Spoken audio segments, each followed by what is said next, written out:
So mga kaming, what's up sa inyo mga kaming? Pagpalang araw po sa atin, no? So for this video, yan, may share po ko sa inyo na isang breaker or smart breaker, ano? So hindi lang po siya basta breaker, meron din siyang mga features na magagamit po natin sa ating mga bahay or submeter, ganyan. Pwede mo siyang magamit sa pag-check ng mga kilowatt sa inyong mga bahay. Then, makikita mo din sa inyong cellphone, ano, yung inyong electric consumption or kilowatt per hour ng inyong bahay or mga appliances. Yun po yung kanyang purpose. So, siya ay smart breaker, no? So, alam naman natin ng mga smart Wi-Fi or breaker ay maganda, pwede sa cellphone. So, ito po yung kanyang itsura, no? So, binili lang natin to sa Shopee. Yan, kung gusto nyo din pong bumili, ay nasa description po yung link kung saan ko po ito nabili. So, simulan na natin. So, ito po yung kanyang itsura mga kaming. Yan, pag binili nyo po, Taxnil yung kanyang brand, no? So, meron na din po tayo naka-riding mga tester at saka itong plug, no? So, itong plug po na to for tutorial purpose lang po. So, para lang po may pakita ko po sa inyo yung function niya. So, nilagay lang po natin siya dito. Yan, pansamantala lang po ito. Huwag niyo pong gagayahin. So, dapat po kasi ito naka-install dun sa ating electric wiring sa ating bahay kung saan nyo po siya gagamitin. So, para po ma-monitor nyo yung inyong mga electricity, pa-install nyo na lang po sa mga legit electrician kung hindi po kayo maalam sa mga wiring, no? O pag-company ng electric. Makikita nyo naman po dito yung kanyang input, no? Ito po yung input. Yan, input, yung kanyang neutral, tsaka line. So, ito po yung dito nyo po isasaksak yung galing dun sa power or galing breaker sa main, no? Or depende sa pag-installan nyo kung saan nyo siya ilalagay. Sa dito muna papasok. Dito siya lalabas. So, ang marireading niya yung palabas, no? So, yung lumalabas sa kanyang consumption. Example, may ilalagay ko kasi ito sa aking PisoNet shop, no? So, gusto ko ma-monitor yung kanyang kilowatt or wattage. Makikita nyo rin po dito yung wattage na pwedeng features niya, no? Marami tong maganda to. So, yung price nga pala ito mga kaming, nasa 900, almost 1,000 na po yung kanyang price. Pero sulit naman po. Okay, simulan na po natin mga kaming, ano? So, ito po yung kanyang temperature sensor. So, ikabit lang po natin. Yan, dito lang po yung sa ilalim.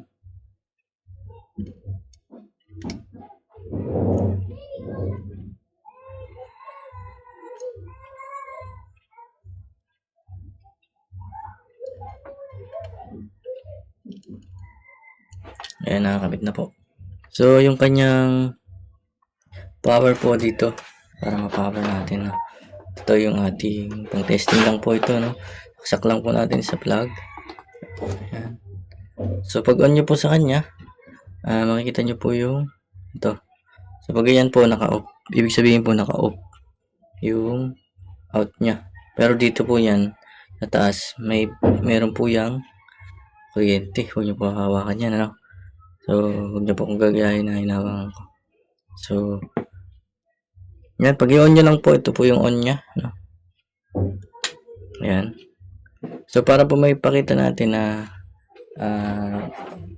nag-on and off siya, mayroon po tayong tester, no? Ayan. So, lalagay lang po natin sa AC. Ayan. AC po yung ating ayan. Sa AC po ito. Kasi AC output po ito, no? Ayan. So, i-off po muna. Ayan. Naka-off po. So, dapat pag nireading natin siya, wala pong voltahe o hindi abot ng 220. So, ayan po yung kanyang reading. 13 volts AC lang. So, wala po yan. Hindi po yan gagana. So, kapag in-on po natin,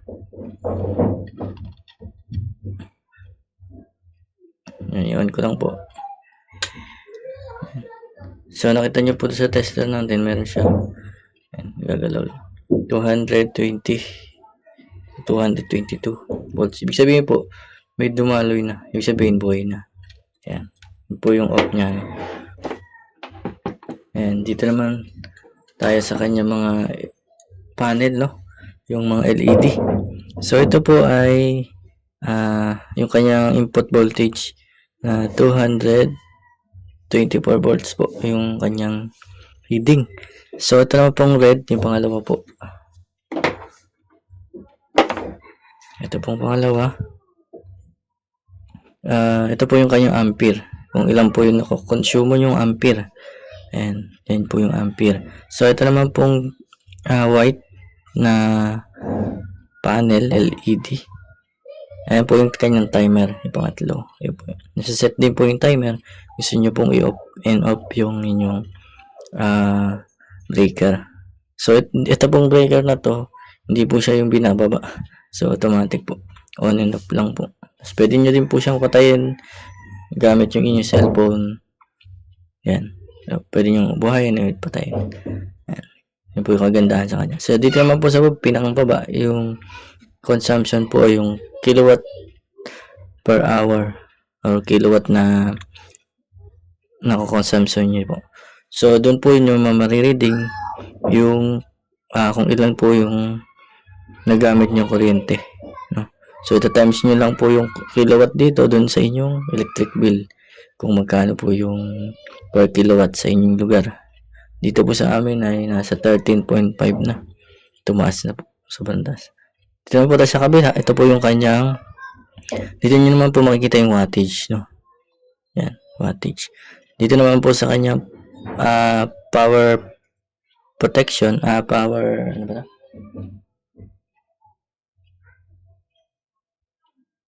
Sa ano to?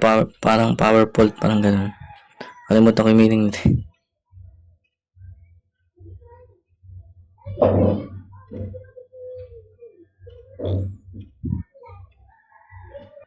So, dito naman po yung sa pangatlo yung kanyang hertz.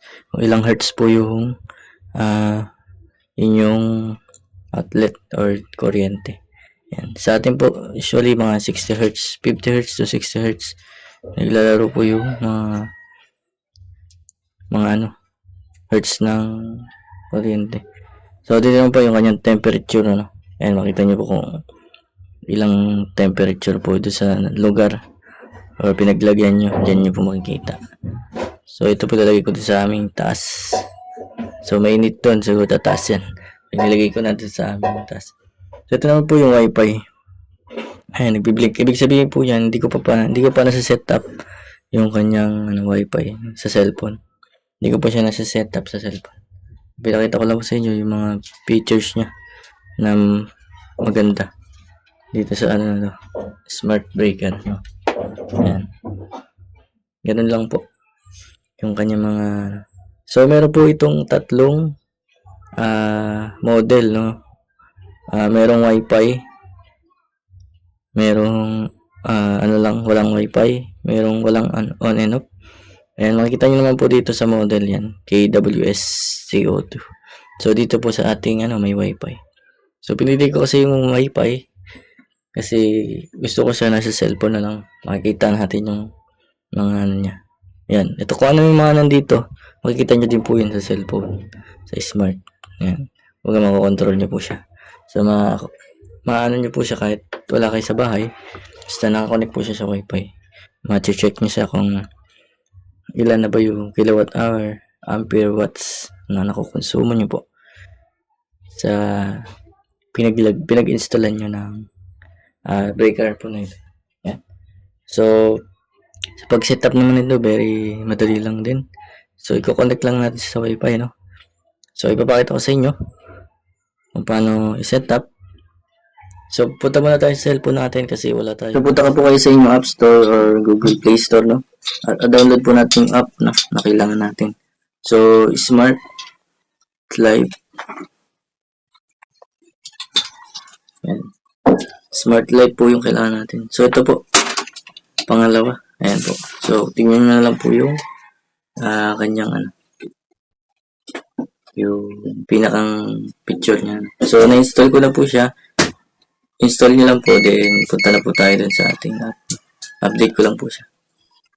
Smart Light, ito. Meron ako Smart Light ito. So, ito yung switch ko naman. Dito naka-install yung switch ng piso wifi. Ayan. Nakita nyo. May piso wifi tayo. Pwede ko siyang i-open up. So, hindi ko lang sure kung pwede dito siya. So, testing natin.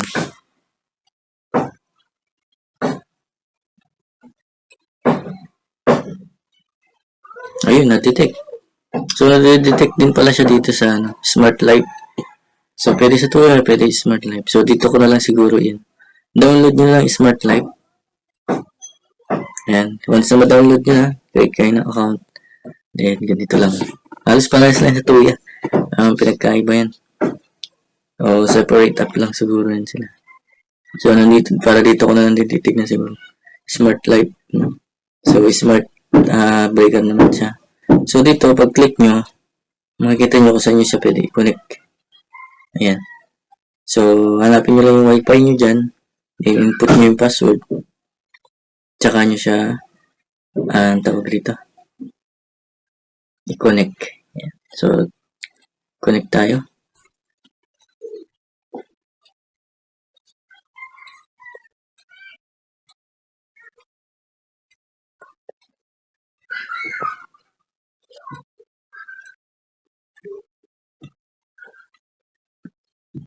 Ayan, connecting na po siya. Being added. Tingnan lang po natin kung magkoconnect na siya. Ayan. So, successfully add na po siya. Ganun lang po kadali. So, kung makikita nyo po yung yan, idan lang po natin.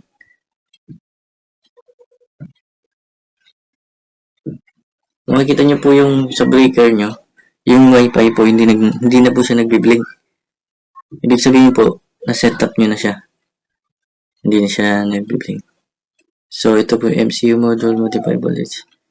Yan. So, pwede nyo po i-modify. So, update lang po natin yung kanyang firmware, no?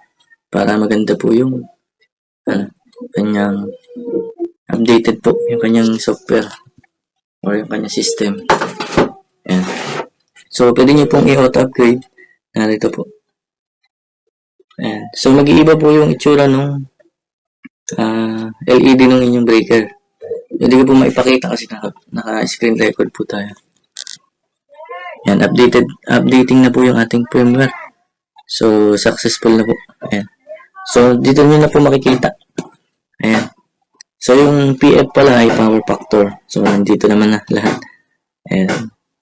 Dito nyo na makikita lahat yan. So, ganun po po kagandahan dito mga.